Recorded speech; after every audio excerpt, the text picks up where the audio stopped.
На ковре боролись совсем юные спортсмены, однако нокаут чувствовался, как у взрослых профессионалов. Были слезы радости и поражения, но никто сдаваться не хотел. На пьедестал почета поднялись только самые сильные. Да, одну встречу.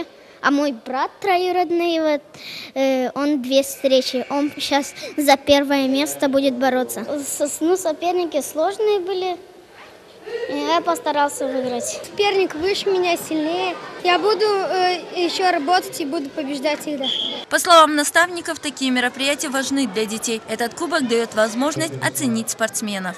Приехали мы потому, что всегда этот турнир является одним из очень интересным для наших спортсменов.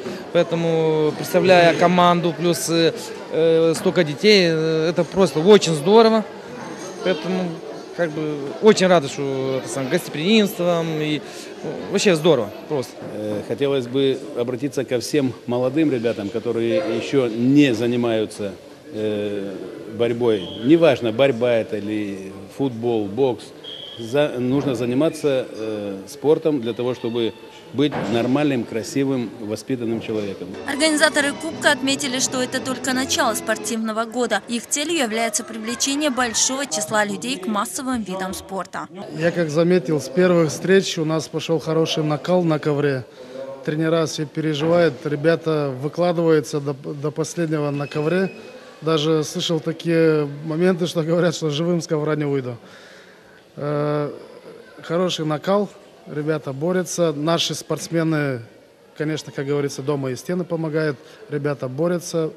В турнире приняли участие более 100 спортсменов. Примар города Камрат отметил важность таких мероприятий. И поэтому мы организуем ежемесячно турниры. У нас в январе месяце были шахматы, футбол, мини. Завтра у нас также проводятся следующие соревнования после вольной борьбы. Соревнования по мини-футболу на центральном стадионе, где уже заявлено участие 12 команд города Камрат и Буджака, также некоторых других населенных пунктов. Это также открытый чемпионат по мини-футболу. Сегодня мы проводим вольная борьба. Что такое для нас? Для нас, гагауза, вольная борьба – это, наверное, самый главный вид спорта. На открытии мероприятия присутствовали и ветераны спорта, которые отметили, что юг страны издавна славился своими спортсменами. И проведение такого рода мероприятий дает возможность юным спортсменам проявить себя и оценить свои шансы для дальнейшего участия в различных международных соревнованиях.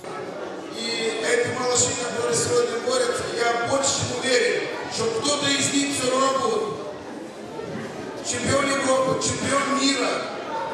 Олимпийские игры тоже попадут. Я больше чем уверен.